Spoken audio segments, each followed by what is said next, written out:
E aí, pessoal, tudo bem? Eu estou começando aqui uma nova série, pelo menos por esse período da eleição, trazendo alguns candidatos de direita, né, para expressarem, né, para a gente fazer uma sabatina básica aqui e vocês terem do lado daí de vocês um jeito de saber quem são essas pessoas, tá? Eu trago aqui comigo hoje o candidato a vereador aqui pela Serra, né, Manuel Terra. Tudo bem? Tudo bem? Bom dia, seja Bom bem-vindo dia. na minha humilde choupana, tá? Minha casa. Olha só, vamos começar da seguinte forma. Você, por favor, se apresenta para as pessoas que estão me assistindo agora, né? Pelo YouTube. Fala quem é você, um pouquinho de você, tá? Quero agradecer pela oportunidade, pelo privilégio Nada. de estar aqui no seu estúdio para trocar essa informação. E para mim é um prazer estar aqui. Vamos lá, fique à vontade. Pode falar sobre você então. Vamos Ok, lá. meu nome é Manuel Terra, eu sou candidato a vereador pela Serra. Eu sou casado, tenho filho, sou comerciante, milito na área farmacêutica há quase 50 anos e também na área empresarial. E por esse motivo eu senti o desejo de me candidatar para contribuir com a população serrana do qual faço parte já há mais de 40 anos. Então tá, e qual é o seu número mesmo de candidatura? O meu é o 19888. Então tá bom. Então já estão ouvindo aí agora Manuel Terra, 19888. Vamos continuar agora com algumas perguntinhas aqui, tá bom? Vamos prestar atenção aí. Por que você decidiu entrar na política e o que te motivou? Você já começou a responder. Se quiser dar uma reforçada. Olha, eu senti um chamamento, a verdade foi essa. Eu sempre fui enganjado nas causas sociais. Eu sempre faço isso com prazer. E anteriormente já me procuraram e me lançaram até a prefeito da Serra, vereador também, em outras ocasiões. E eu achei que não estava preparado no momento, eu não aceitei, não fui. E agora eu entendi que chegou o momento e a população, o clamor da população é grande e eu quero contribuir de alguma forma, eu quero contribuir muito para que se resolva alguns conflitos da população, alguma necessidade da população. Entendi. Deixa eu falar, essa decisão tua de se candidatar, isso vai te trazer algum custo pessoal? Grande. Eu posso dizer que mais custo, mais trabalho do que eu tenho agora, com certeza, sabe? Quem não tiver preparado para isso, não se candidate, porque a cobrança é muito grande, os problemas, principalmente do nosso município, com quase 600 mil habitantes, é muito grande. É um município que está crescendo muito e junto com o município, a violência, junto com o município, os problemas que aí estão. Então, pessoalmente, você sente que vai ter um peso? Uma coisa assim, para fazer isso? Muito. Estou consciente. Está consciente de que vai enfrentar? Consciente, muito consciente. Então tá. Você tem noção de quanto ganha um vereador, por exemplo? Tem noção. Sim. Quanto que é, mais ou menos? Olha, líquido deve estar em torno de 8 mil reais, qualquer coisa parecida, 7 mil e tal, líquido, né? Estou falando líquido. E vale a pena? Olha, eu não posso dizer que não vale, porque, por exemplo, comparando quem é remunerado com um salário, ele pode até interpretar mal a maneira que eu vou dizer, mas a cobrança não vale a pena, tá? Assim, não vale a pena. Eu posso até gastar mais sendo vereador, me locomovendo, um custo que eu vou ter que eu não tenho aonde lançar, mas me gratifica muito, não é isso? Eu tenho aonde sobreviver, ganhar e viver, tocar a minha vida, mesmo sendo vereador, com um salário que não é aquilo que aquilo que eu gaste. Entendi. Naturalmente vou gastar mais. E você tem algum plano, algum método de como se comunicar com seus eleitores depois que você conseguir chegar lá? Olha, vai ser uma administração compartilhada. E é o que eu estou falando agora, eu quero ouvi-los. Alguém até me cobra muito do meu plano de projeto de governo, o que eu devo fazer, o que eu não vou fazer, mas eu entendo que os problemas estão aí e surgirão. E na medida, eu tenho falado com meus eleitores, na medida que surgir, eles vão me procurar, aquilo que tiver ao meu alcance, que nem tudo, tem vereador que sai por aí prometendo tudo, ele não conhece as atribuições do vereador, não pode, ok? Certo. Mas o vereador pode, de alguma forma, articular junto aos governantes para atender a população e desenvolver aquilo que está dentro da atribuição do vereador, de fato. Ok. Agora vamos lá, dinheiro público. Como você entende que devemos entender ou ver, né, no caso, o dinheiro público e como usar? Tipo, o que você entende como dinheiro público? Qual é a sua visão do dinheiro público? Como usar o dinheiro público? Pois é, veja bem, a primeira-ministra do Reino Unido, Margaret Thatcher. Thatcher, ela já dizia, olha, o dinheiro público não é o dinheiro público, é o dinheiro do pagador de impostos. Ela já dizia isso. Uhum. Então o que acontece? O Estado, o município, ele funciona como uma empresa, ele tem entrada e saída, ok? Ele tem entrada e saída, então isso tem que bater. O recurso que entra com o recurso que sai. Não se pode gastar mais do que entra, até porque tem a lei da responsabilidade fiscal, e aí tem todo um emaranhado aí que tem que fechar a conta. Agora, o dinheiro público não significa que ele é público ao ponto de um governante querer desviar esse dinheiro. É público, então é meu. É público, então eu posso fazer um assistencialismo fora do ordenamento, pode dar o dinheiro, fazer aquilo ali. Ele tem a destinação correta dele. E essa é o entendimento do dinheiro público. Isso daí vai de encontro com a pergunta que eu ia fazer depois, na verdade. Que eu ia comentar aqui, por exemplo, sobre a questão de assistência social e gastos públicos, né? Sim. Qual seria, na sua opinião, a melhor política de assistência social que a gente podia fazer no caso? Que já tem esse binômio, né? Do gasto que você tem, do que você recebe, com aquilo que você pode dar, o que você pode fazer. Na sua visão, o que seria de melhor como política de assistência social, por exemplo, dentro desse contexto que você falou? Tá. Da assistência social é que não fugisse o ordenamento desse viés aí. Porque não se pode fazer tudo, a população não pode ficar pendurada no poder público, faltou aqui, toma ali, aí volta mais para um socialismo. Eu vou fugir um pouquinho da sua pergunta. Sim. Aquela de eu posso pegar 10, um governante, eu vou dar 5 para eles, vou dividir e vou pôr 5 no bolso. Esse assistencialismo, isso dá essa conotação. O que a população precisa, de fato, é condições para tocar a vida dele, para pagar os impostos dele.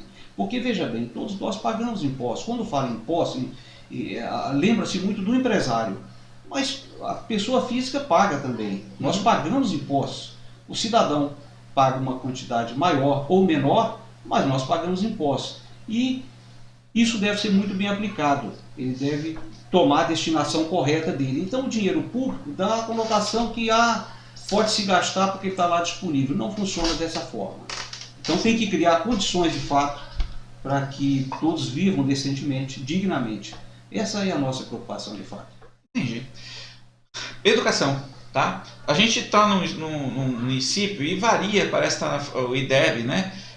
Às vezes fica em 5 alguma coisa, não sei qual está o último no momento, mas parece que nós somos o 60º, né, município, parece, do Brasil. Mas a questão é a seguinte, ele está na faixa dos 5. E mundialmente a nossa educação está entre as piores do mundo, entendeu? E tem político que bate palma para isso. O que você acha a respeito disso? Você lembrando que o IDEB é 10, né? Nosso IDEB é 5. Né? Tá, veja bem, o IDEB...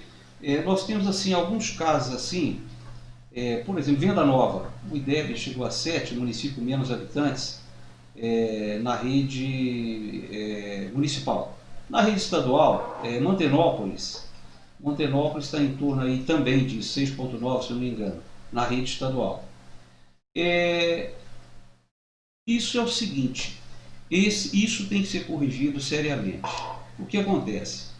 Isso é ligado também à economia, ao poder socioeconômico da população, que reflete no aluno dentro da escola. Isso depende de uma capacitação melhor do professor, um investimento maior nas escolas, esse feedback, essa interação entre pais, alunos e professores. Então esse é um trabalho complexo, mas ele tem todo um programa, que eu não vou estender agora aqui, para não fugir muito, mas tem todo um programa que não sou eu que estou inventando, falando agora, que existe de fato, para que se melhore isso. E os municípios que conseguiram subir, eles rezaram na cartilha, fizeram isso para que chegasse a um melhora, a um nível melhor, levando em consideração que o município maior, ou município em crescimento, em franco crescimento, tem alguns mecanismos para que se faça isso. E se não fizer, se desenvolver isso como um município pequeno, que eu fiz menção agora mesmo, o município Condomínio Martins em frente ao outro, você não vai obter o mesmo resultado. Ele já tem um modelo para aquele município. O nosso tem que seguir um outro modelo que naturalmente não está sendo seguido. E isso é uma coisa interessante. Eu tenho uma pergunta depois dessa que é meio direcionada, mas nessa aqui, aproveitando aí o que você falou, você vê no município da Serra um motivo específico, assim, que olhos vistos, você vai, é isso que está acontecendo, eu acho que é isso. Tem alguma coisa específica que você vê, assim, por que nosso município não decola, não sai dessa banheira aí dos 5, não sobe no 7, 8 para cima? Tá, mas é focar mais nisso exatamente com profissionais da área da educação. Você acha que não está focando tanto, está falando, né? Podia ser melhor, né? Pode ser melhor, com certeza. Sim. Eu não tenho dúvida disso. Tá. E existem profissionais capacitados que ele vai detectar esses vícios, os erros, e pode melhorar e muito. Sim. Sabe? Eu voltei nisso porque agora eu trouxe exatamente só para o nosso município. Tá. Genericamente é isso, eu acho que isso que você está comentando nesse sentido aí, né? Agora eu vou para uma pergunta aqui. O método Paulo Freire, tá? Tem muita gente que atribui o que a gente tem feito hoje no Brasil em termos de educação a ele. Ele é o patrono da educação, de acordo com um tanto de gente aí. Só que muita gente já está falando o contrário, que a gente, na verdade, está andando para trás exatamente por estar tentando implantar o método Paulo Freire. Tem algumas pessoas que dizem, é igual ao comunismo, né? O cara fala, se não funciona, você fala porque não implantou direito. Mas o fato é esse, muita gente tenta implantar aquela história da criança, ela própria ter os seus próprios saberes, entendeu? A criança de 5 anos vai ter um saber que a professora não tem que aprender a professora aprender com a criança e tal, né? Então tem gente que está falando isso, né? E você acha que isso é um dos motivos da falência, estou falando até brasileira, né? Da nossa educação ser tão ruim? É um dos motivos? Outra coisa também, né? Podemos pensar em voltar àquele método anterior, que eu acho que eu passei, você deve ter passado, outros tantos passaram, que era o método fonético, que é o beabá, que eu acho que é usado em boa parte do mundo, né? Ou tem outro método que você já ouviu falar e conhece, que a gente pode pensar para frente. Eu falo porque o vereador, ele vai estar dentro da Câmara, ele vai votar, por exemplo, o plano municipal de educação. Então ele tem que ter uma noção, sim, do que é um plano de educação, o que vai estar nesse plano, as coisas que vão entrar lá, né? Então esse aspecto é interessante. O que você fala sobre essa sopa que eu coloquei agora? Para começar, o Paulo Freire, ele era marxista, né? E eu sou weberiano. Nós já jogamos assim tiros diferentes. Eu entendo que lá no início, quando ele começou, com todos aqueles títulos dele, talvez a intenção dele fosse a melhor, não quero crucificá-lo, assim e tudo mais. Só que o tempo passa. E ele fazia, me lembro de ter lido alguma coisa de Paulo Freire, que ele fazia menção de Guevara. Ele fazia menção, uma coisa que eu não entendo, né? O camarada que mandava matar homossexuais, os homossexuais veneram ele. É difícil, assim, se mistura na história uma coisa assim que eu não... Isso faz parte desse povo. Eu não consigo entender bem. Mas assim, ele... Ao longo, mesmo no início daquilo ali, ele fazia, por essa postura dele, aí ele é reconhecido, tem escolas aí no mundo todo, até com o nome dele, e tem alguns locais que ele foi convidado, ele foi palestrar, ele era convidado como ouvinte. Existe até uma confusão nisso, que ele era mais convidado como ouvinte, e eles colocam que ele foi o palestrante. Lá em Harvard, foi em Massachusetts, foi. E ao passo que ele estava indo até como ouvinte. Então não é essa bola toda. Aí você vê nessa hora, você vê alguém da esquerda valorizando muito isso, aí defendendo o Guevara, da linha dele e outros mais. Né? Como já falei, era marxista, sou weberiano. Não é que eu não quis sou eu, ele já estava na educação, mas não é o método que eu defendo. Tá? Você falou do beabá. Não é isso? Sim. Eu entendo que seria aquele beabá numa versão nova, melhorada. Um método fonético melhorado. No método fonético melhorado, nós já estamos em outra época. Então, como tudo muda, por exemplo, nós andávamos muito de táxi. Hoje nós andamos de Uber. Isso. Daqui uns dias tem um outro aplicativo. Isso é muito assim, mutável. Isso vai se ajustando. Então, como assim, como nós falamos até da pena anteriormente, que tem que mexer no código novamente, no criminal, sou até da área jurídica também, sou do direito, tem que mexer, tem que fazer alguma coisa. Mas eu entendo que não foi corrigido a tempo, e isso levou a educação a uma derrocada violenta. Sim. Até recentemente, o Renato, eu quero expor aqui para você, eu estava desenvolvendo um trabalho em algumas faculdades, e nós estávamos lendo exatamente isso. As faculdades com o curso de medicina, no ponto para iniciar, cumprindo todos os requisitos, todo o protocolo, e não teve condição de implantar o curso de medicina. E o investimento do empresário, dos empresários, grande em cima disso, e precisando de médico, que eles falam que tem médico sobrando, que não é uma verdade. Eu sou do segmento de saúde, da área de farmácia, do ramo posso te falar, conheço bem. Não está sobrando médico, não. Tanto é que o governo anterior trouxe de Cuba. Olha que trouxe gente que a gente nem sabe se era mesmo médico, né? Mas... Aí, essa liberação, o MEC coloca alguma dificuldade para que libere as vagas. Tem lá, a faculdade tem lá 80, ela programou lá, tem 5, 6, 7, 10 anos que ela programou para abrir 50 vagas, 80 vagas para medicina, 120 vagas, qualquer coisa nesse sentido, para iniciar. Aí, simplesmente, eles dão um relatório, um parecer falando assim, olha, hoje só 51% dos médicos que saem das universidades, das faculdades, estão aptos a clinicar. 49% não estão aptos. Por esse motivo, a gente vai assegurar mais até que melhore a educação, até que melhore esse padrão, que os médicos tenham melhor condição, para que a gente possa liberar novas vagas.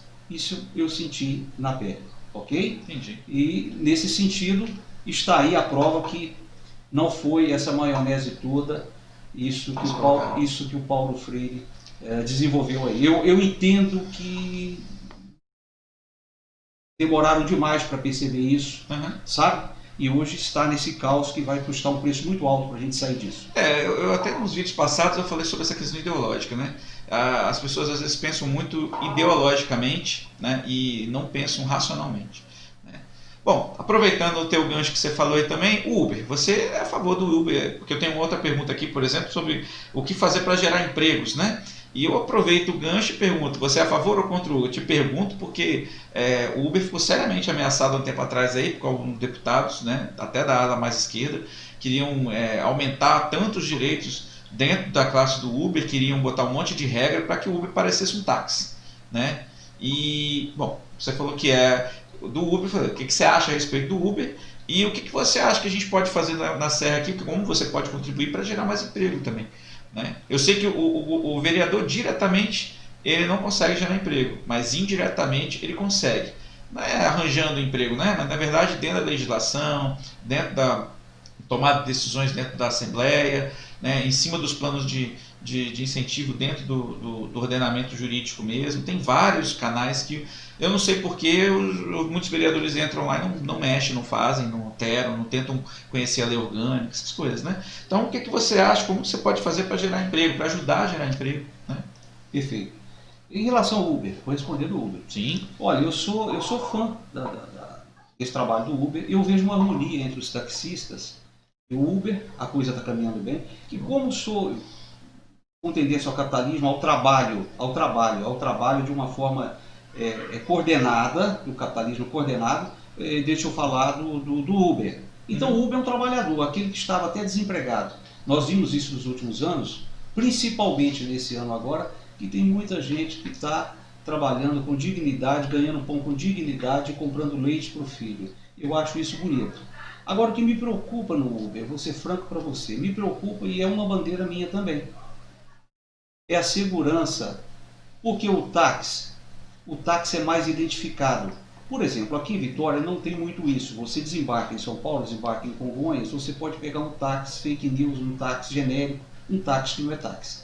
Em Vitória não tem muito isso. O táxi é táxi, ok? Normalmente ele é táxi. 99,99 é táxi legalizado, paga imposto.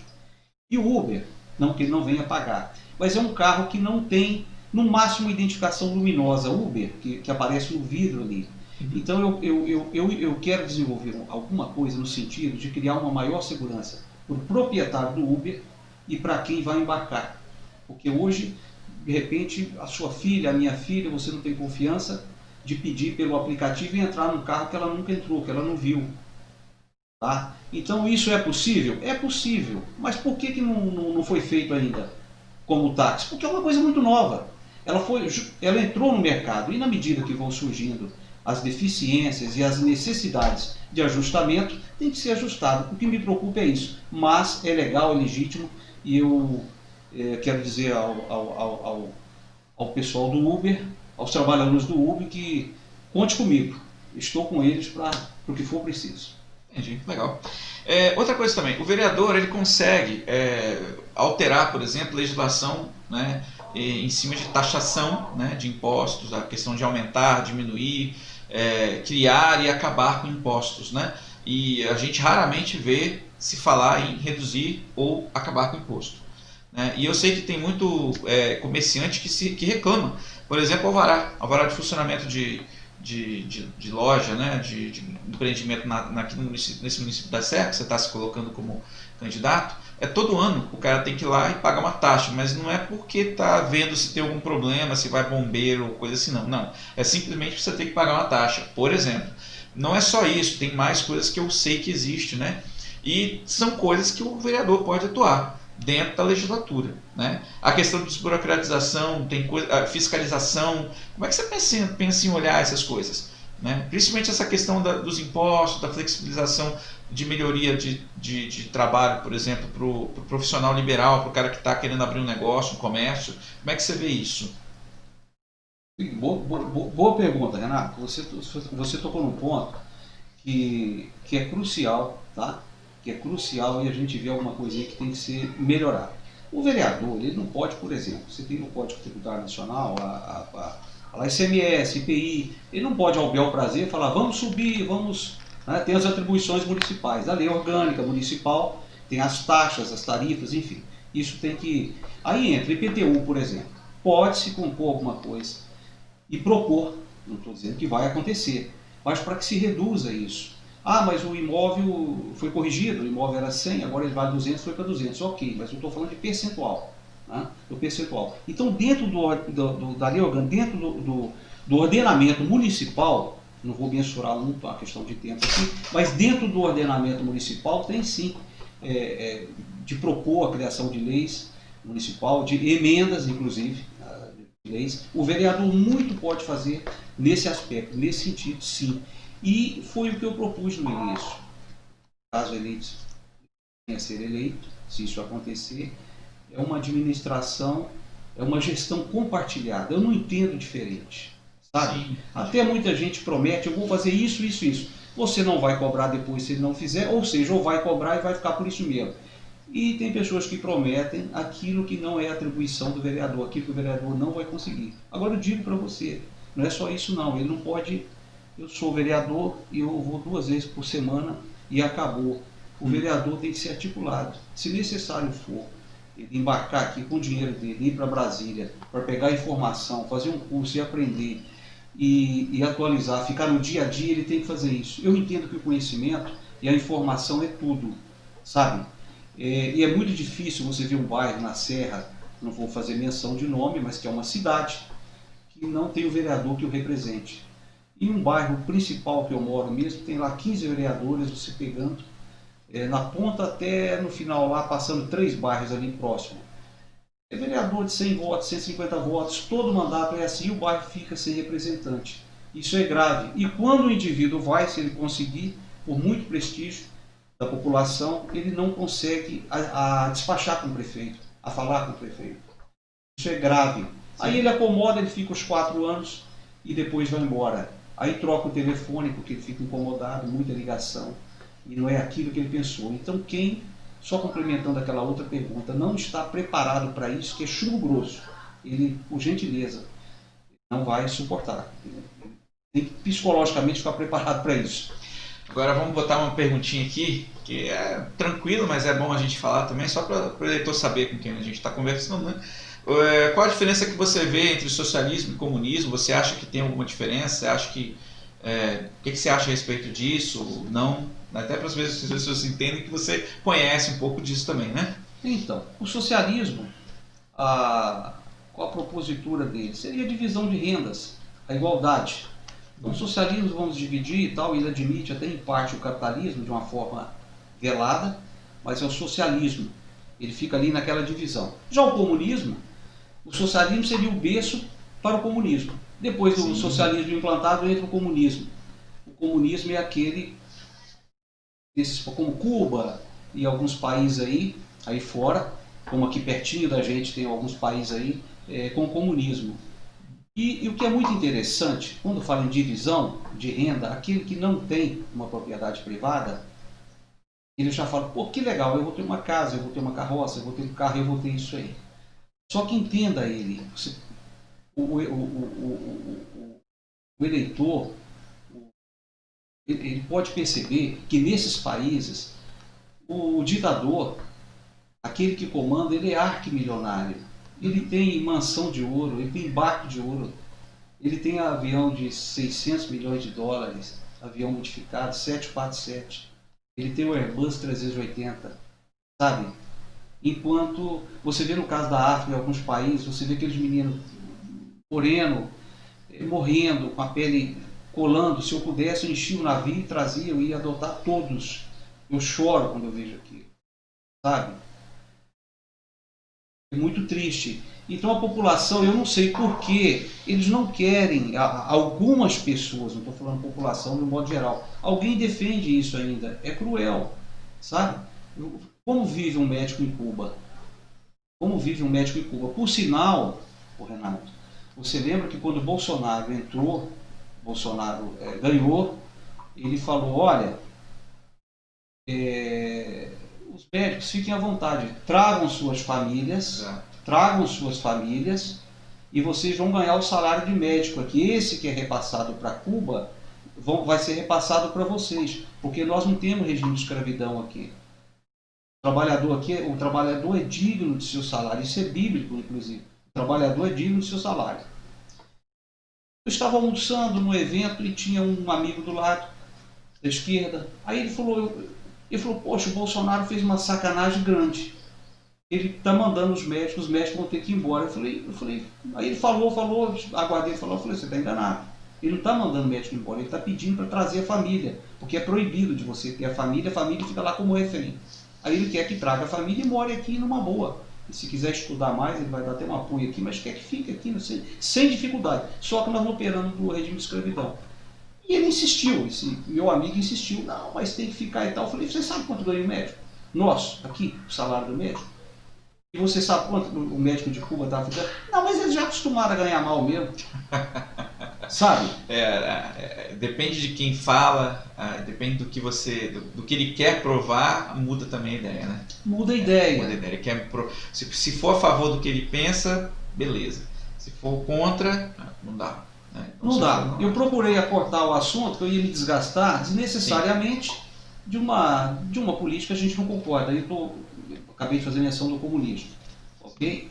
E o regime ideal, que eu acho, é o socialismo de uma forma humana, é o capitalismo, perdão, errei aí que eu estava falando de socialismo, é o capitalismo de uma forma atual, de uma forma de exemplo, né, de países aí que desenvolveram. Você pega lá na reforma industrial, Estados Unidos, Estados Unidos, por exemplo. Você pega lá desde de Calvino, lá de trás que veio caminhando, o Marx, né? Max Weber. Não confundir. Max Weber. Ok? Então essa é a linha que eu defendo. E o bem de todos, e que todos tenham. Não é que um tenha mais, o outro tenha menos. Isso vai depender da sua força do trabalho, para que se tenha mais ou menos. Mas que todos possam viver com dignidade. Não, tá. Isso responde a outra parte que eu te perguntar se você concorda ou não com isso. Pelo visto você não concorda. Concorda mesmo com que a gente tem essa questão, porque o capitalismo não é uma ideologia, é simplesmente uma questão prática, né? Sim. Então, a gente tem prática, e eu acho que eu até falei isso no meu canal uma vez também.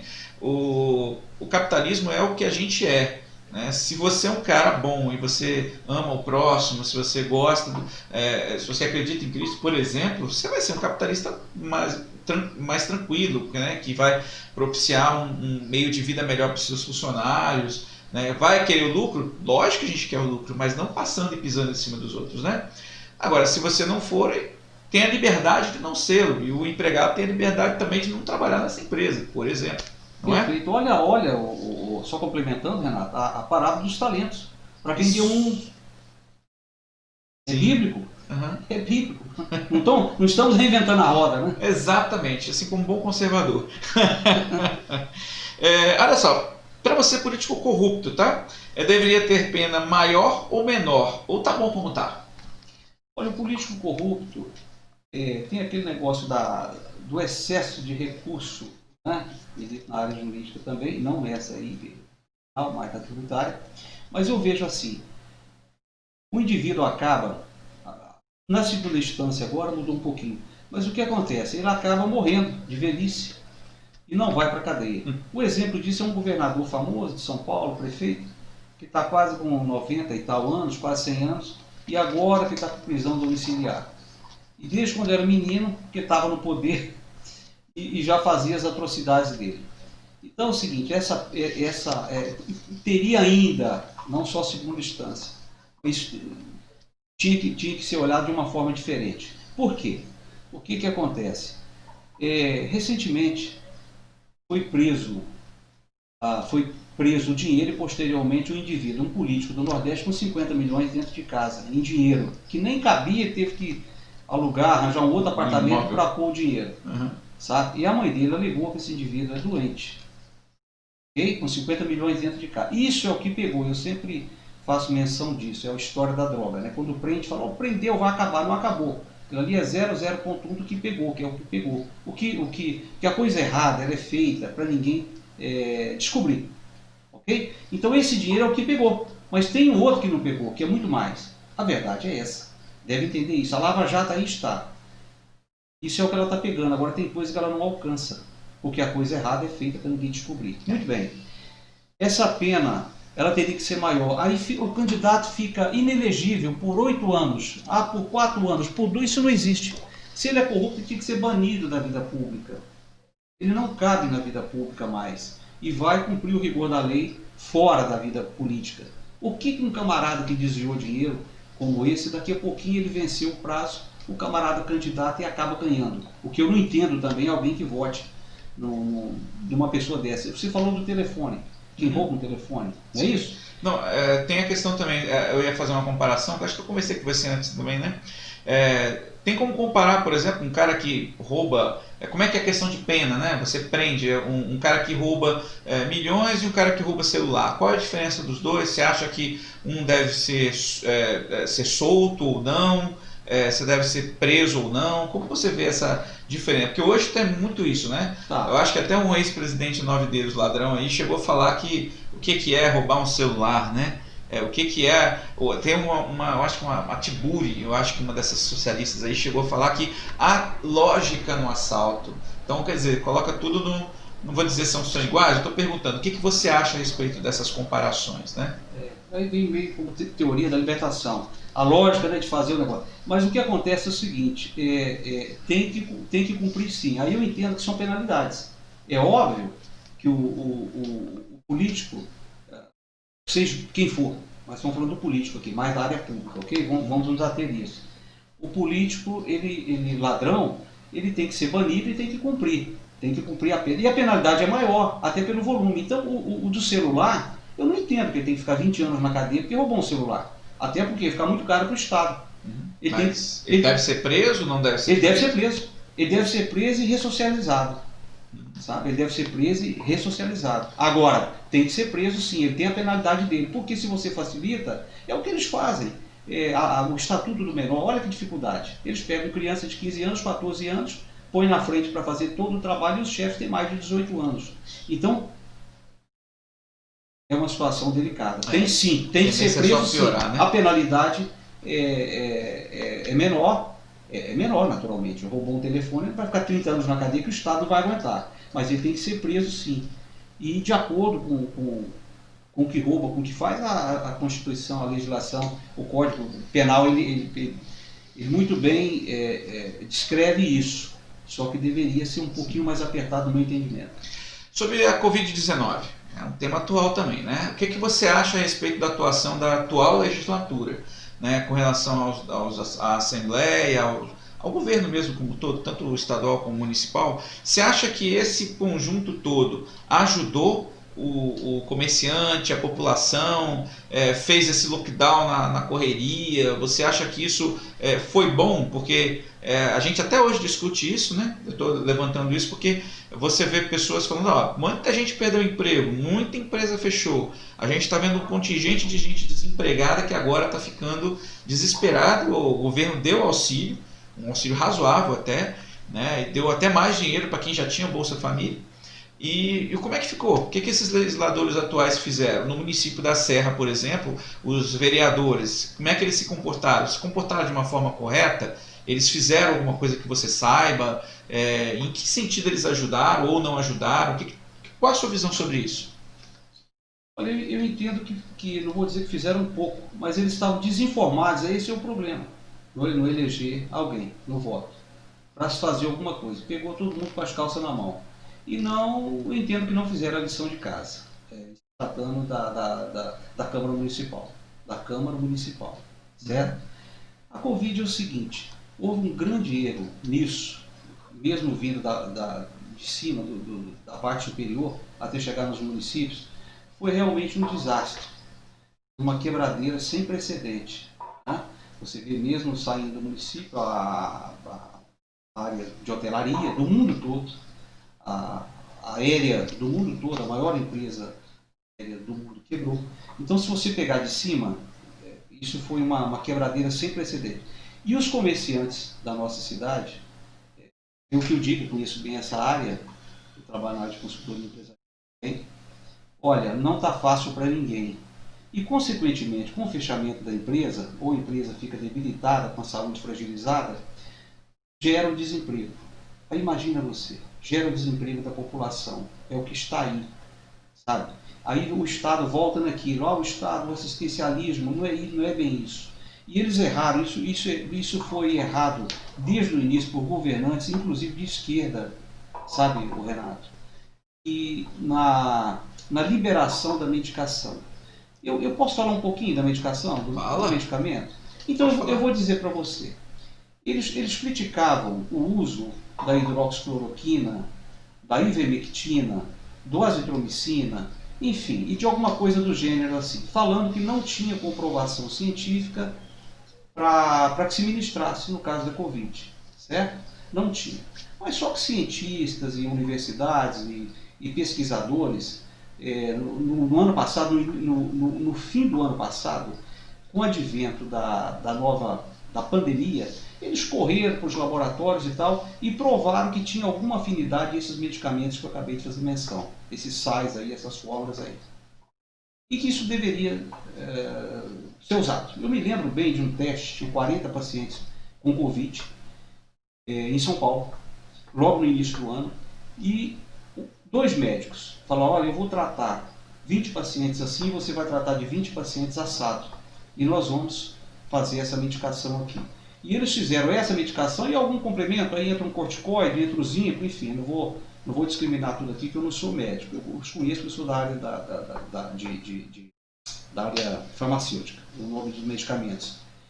Mas esses 3 é o principal, que tira o indivíduo da morte, não leva para intubação, para intubar. E os 40 pacientes, tratando de 20... Chega um pouquinho mais perto, para te escutar melhor. Os 20 pacientes de um médico e os 20 pacientes do outro foram recuperados com sucesso. E alguns governantes aí batiam de frente porque eles não eram cientificamente, não tinha comprovação científica desses medicamentos para o Covid. O que eu tenho a dizer é o seguinte, isso é uma infantilidade tamanha e até certo ponto burra, por quê? Não tinha Covid, isso é novo. E para você liberar um medicamento, um sal, ele demora de 8 a 12 anos. Pesquisa científica. E custa em média 1 bilhão e 200 milhões de dólares para você liberar um medicamento. Aí você tem, por exemplo, sulfa, penicilina, que dos anos 1000 e tal, aí morria muita gente, quando surgiu a penicilina parou de morrer. O que eu quero te dizer? Nós íamos ficar de 8 a 10 anos fazendo teste para depois liberar os medicamentos. E só cabe, eu não sei, sabe, me perdoe, mas assim, de 8 a 10 anos. Ia morrer todo mundo. Então, se esse medicamento estava aí, por que que prenderam, por que que controlaram o hidroxicloroquina? Eu tive Covid 2 vezes, viu, meu amigo? É mesmo? E só pega uma vez. É. Mas eu posso provar que eu fiz o exame no final, o exame provou que eu estava curado, e daí a 2 meses veio forte para me matar. E como eu não sou doido, eu não fui para o hospital para não ser entubado. A gente fez o controle da oximetria, do oxigênio no sangue, etc. e tal, e não chegou ao ponto de ir para o hospital, que podia morrer de fato, que é o que estava acontecendo. Muito bem. Hidroxicloroquina, eu conheço hidroxicloroquina há 50 anos. Nós usávamos para malária, febre amarela no Mato Grosso, ok? Nos anos de 70, nós estamos em 2020. A ivermectina, ela surgiu em 1975, nós já usávamos também. Inclusive ele é bom até para negócio de piolho aí, mas tem uma outra finalidade. Ivermectina é a base até do Ivomec, que é usado em boi, porque o boi pasta muito próximo ao solo, ele pega um verme ali, especificamente tem que usar o ivermectina, que é o sal disso. Isso de 1970, me lembro quando lançou o ivermectina. O azitromicina tem 28 para 30 anos. O azitromicina é aquele antibiótico. O que eu quero dizer é que quando eles falaram que esse medicamento era bom, eu já os conhecia o efeito deles. Eu não titubeei para tomar e para passar para os meus familiares ali, os mais próximos, quase todo mundo pegou. Agora me admira muito. São 3 medicamentos, 4 medicamentos, 5 medicamentos, e essa dificuldade toda, e alguém até se curvar para isso, entender que não, vai ter que fazer a comprovação científica. Outra coisa, viu, Renato, que eu quero te dizer. O indivíduo, ele dá, isso aí é muito pontual e é específico para cada organismo. Cada organismo reage de uma forma diferente, e os médicos que sabem muito bem disso, e você vê que na bula está escrito a critério do médico. O médico ele viaja nisso, ele trabalha muito bem isso, os médicos, quem fez medicina entende isso. Tem gente que dá um Covid fraquinho, perde o paladar, dá dor de cabeça, a garganta e tal. O outro já não acontece isso, vem de uma forma diferente, faz o exame, é Covid. Então eu vi também, descobri que tem muitos sintomas da Covid. Aí o seguinte, a instrução era, nós tínhamos um ministro da saúde que dizia o seguinte: daí a 15 dias que você está com sintoma, você procura um médico. Só que daí a 15 dias você já morreu. É isso que eu quero dizer. Então houve lá no início, eu só quero pincelar aqui, você perguntou sobre o lockdown. Aí entra em desespero, vão fechar tudo, por que erraram tanto? Sendo que era tão simples isso no início. Ah, você está dizendo que não ia morrer ninguém? Não. Talvez não ia morrer 140, 150 milhões como morreu, mas podia ter morrido 50, 40. Isso eu tenho certeza absoluta. Eu não acho. Eu tenho certeza absoluta. E eu estou pregando isso, batendo desde o início. Mas eu não sou ministro da saúde, sabe? E quando o Bolsonaro falava, não fecha empresa, não faz, vão por aqui, vão falar não. Isso aqui, o poder, a atribuição disso aqui é desse profissional da área. Muito bem, aí está o que está. Que perderam seus familiares, perdeu o filho, perdeu. Sabe? Sim. Perdeu, já era. Então, tem que fazer mais, né? Ok? É a minha posição. Não, muito legal, muito legal. Eu vejo isso porque houve muita confusão mesmo, né? O pessoal mandou fechar logo. Eu me lembro que lá atrás, quando você estava comentando isso, né? Existia uma ideia de fazer isso gradativo, de você fazer uma intervenção pontual em regiões onde tinha mais Covid, e dependendo da situação, sim, você fechava, fazer um controle, né? Mas a justiça entrou no meio, muita coisa. Eram situações pontuais, como isso, dimensão. Isso aí. Bom, agora vamos fazer um bate-bola de jogo rápido. Vou fazer uma série de perguntas e é sim, não. Tá certo? Bacana, a gente são perguntas assim que não tem nada a ver com a legislatura direta do vereador, nem com o prefeito, nem nada, mas para você que está assistindo, é interessante você ver mais ou menos o posicionamento do candidato, tá? Que isso ajuda você a entender se ele pensa parecido com você ou não. Aí você define, tá bom? Vamos lá. Liberação de drogas. Não. Aborto. Não. Ideologia de gênero. Não. Pedófilos são doentes que precisam de cuidado? Não. Punição para menores que cometem crimes hediondos, você concorda? Concordo, sim. Você defende os costumes da população adquiridos durante os anos, com a cultura, a religião, né, todo o nosso arcabouço, né, social, você concorda com o que nós somos? Sim. Defende a moral cristã? Sim. Propriedade privada é um bem tão sagrado quanto a vida? Sim. O cidadão deve ter o direito de se armar e proteger sua propriedade? Sim, Você defende o livre mercado? sim, A legislação penal deve ser alterada, aumentada? As penas para criminosos, principalmente para corruptos, devem ser maiores? sim, Julgamento até segunda instância, você defende prisão imediata? sim, Lei de ficha limpa, você concorda?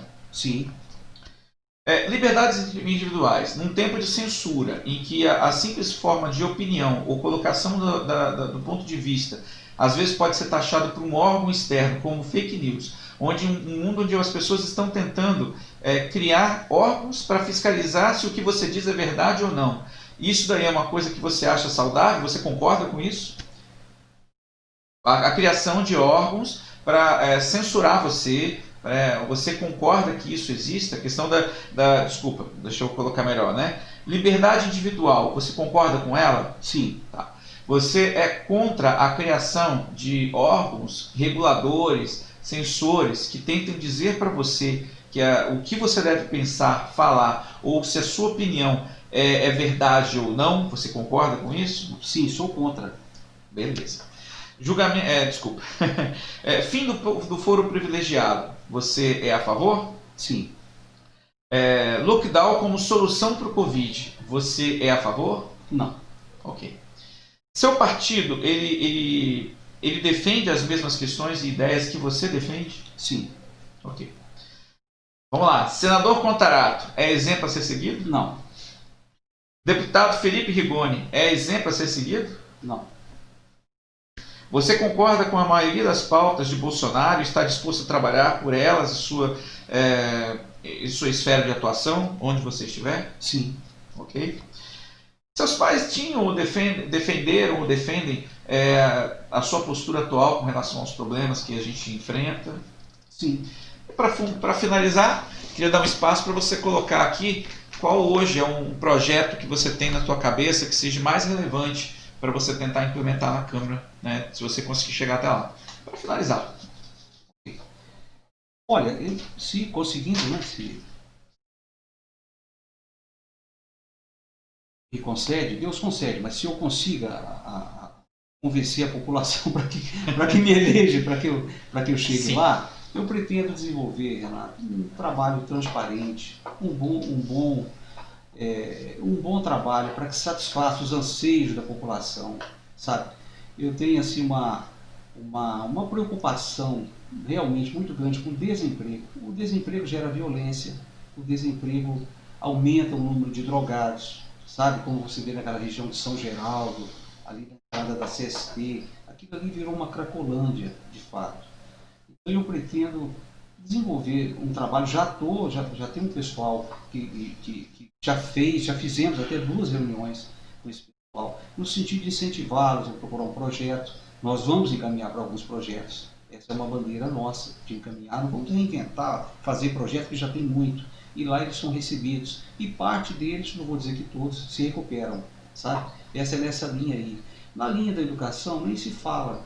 Nós queremos ver o que tem. Você abordou anteriormente, eu nem sabia que você ia fazer pergunta. Me deve. Isso muito nos preocupa também. Então, mesmo que eu não diga agora, eu quero fazer isso, que não vai, é muita coisa para fazer, mas eu me proponho a fazer, a atender a população na medida que eu for, que me procurarem, sabe? De procurar os canais adequados, as vias para que se resolvam os problemas essas dificuldades na área da educação.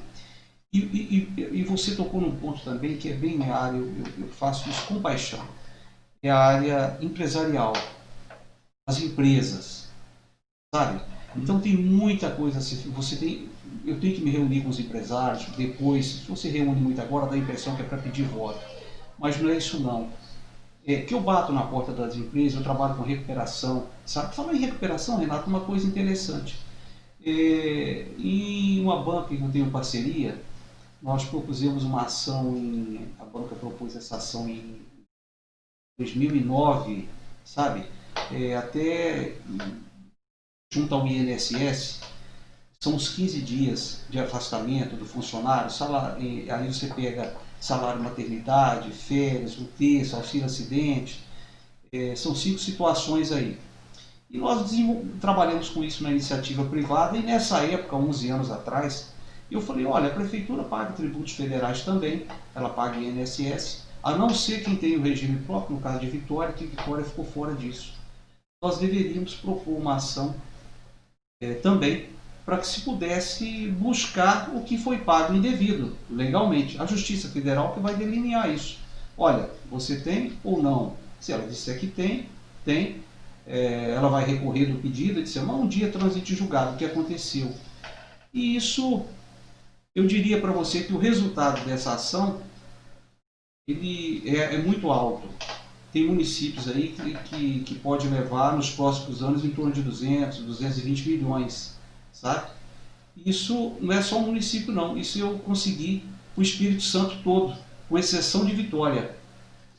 Ou o procurador ajuizou isso, por conta própria, mas quem fez a primeira visita na prefeitura para já levar, como eu sou engajado com as causas sociais, fui eu. Eu tenho os comprovantes disso, eu posso mostrar as cartas. Eu levei. Posteriormente, a Munis até fechou para alguns municípios também, a Associação dos Municípios. Sabe? Então, assim, é muito recurso que aparentemente estava perdido. E como que ele é usado, esse dinheiro, como que ele é repatriado? A Justiça Federal permite, fala, olha, você tem X. Ele perdido já estava perdido mesmo. E você só pode buscar, auferir no mês a mês. A prefeitura vai pagar 1 milhão de tributos federais. A Justiça Federal fala, olha, então você abate 1 milhão e você fica com crédito aqui. Aí fica com esse crédito. Só que esse crédito é corrigido. E o juro do judiciário não é juro de poupança, é um juro alto.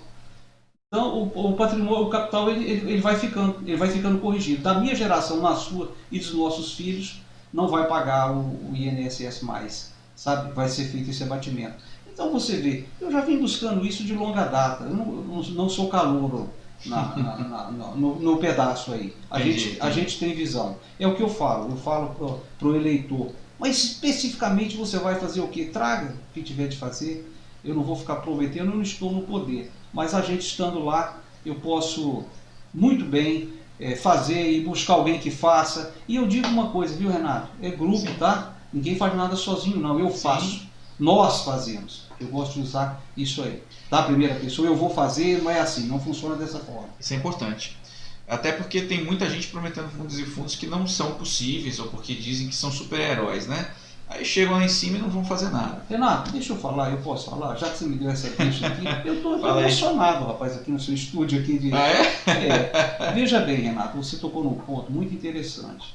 Tem gente que para ganhar faz pacto com Deus e o diabo. Ele sabe que ele tem 13, que ele tem 14 assessores. Né? E o assessor de vereador é assessor de Senado. É salário compatível, né?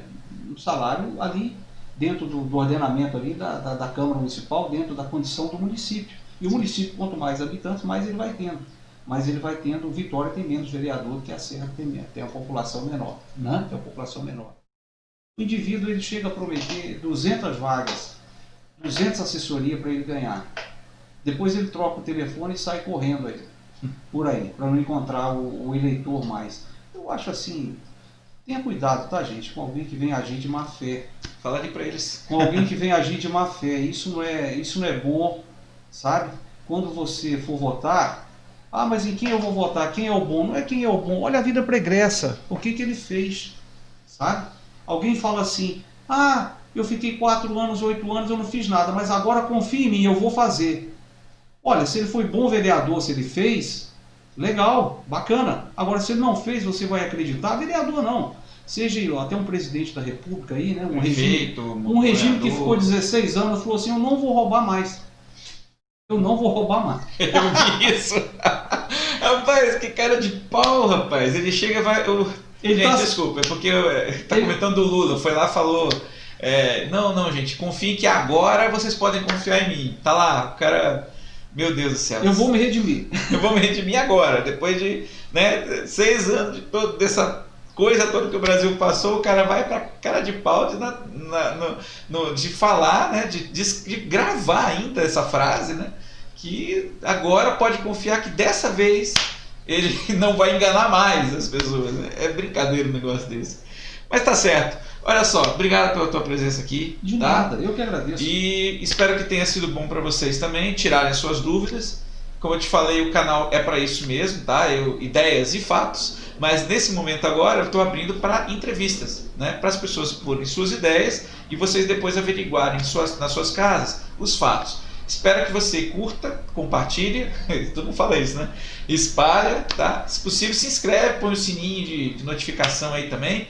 E vamos espalhar para as pessoas conhecerem os candidatos. Quem for de direita e quiser vir aqui no espaço, a gente abre para que possa colocar as ideias e vocês vão ver. Na dura, né? A gente tenta dar uma pressionada aqui também, no que for possível, para que vocês possam ver também quem são os candidatos. Obrigado por ter vindo, tá bom? Ok. Que bom que você passou por dois escuridão e está de pé aí, né? Estamos aí. Até mais, pessoal. Um abraço.